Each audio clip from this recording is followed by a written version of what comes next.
Hello everyone, and welcome to another episode of Kalimba series. A few weeks ago, I asked you to ask me some questions. Now, I'm going to answer them. But, if I don't answer, that may mean one of the following. I don't know the answer.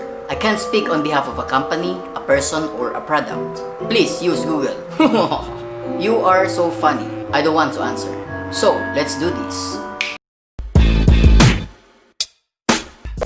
First question. I got the LinkedIn K17P and it's so quiet I can only play it in my home. Do you know if the acrylic kalimba similar or are they louder like the flatboard gecko? I made a video about that you may check out right here in the link. Next, Eric, what is your favorite type of penguin? Also, do you have fun animal outfits collection? He asked me this because he saw this video. What is up, you kalimbakers? You kalimbakers, no? Subscribe now and be part of the conversation. Check out my other videos and see if we are in the same interest.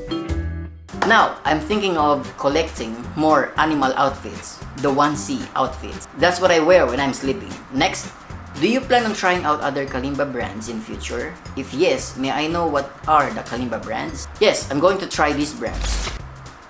Next, do you have any advice for someone just starting to learn the kalimba? Yes, learn as much as song as you can. Get engaged with people who also play the kalimba and just keep on practicing. Enjoy learning. Next, can you upload our travel vlog? Ha ha ha. Yes, Bert Paler. It's right here. Next, how do you add grace notes when playing in a kalimba? What do you mean by grace notes? Well, if you're referring to what I'm thinking, all you need to do is to play it with love, play it with grace, and play it like you mean it. Play it by heart. Next, kalimbakers, first time ko hawak ng instrument. Regarding sa kalimba, ano ang una kong dapat matutunan sa pag-aralan? O tama ba ang ginagawa ko? Nagsimula agad ako mag-play ng basic songs. Very good, stranger. Tama ang ginagawa mo. Next, got my 17A. Problema ko ngayon, paano mag-record ng maganda yung sound niya? Any tips po? Yes, kung magre-record ka lang gamit ang phone, makaka-capture niya rin yung ibang sound and mahirap siya sa post-production. Mas mainam na nagagamit ka ng microphone, condenser microphone, an interface, and a software. Pag ganyan, pwede mo ma-edit yung sound, pwede mo matanggal yung noise, at makaka-capture mo yung pinaka-music or pinaka-sound ng iyong kalimba.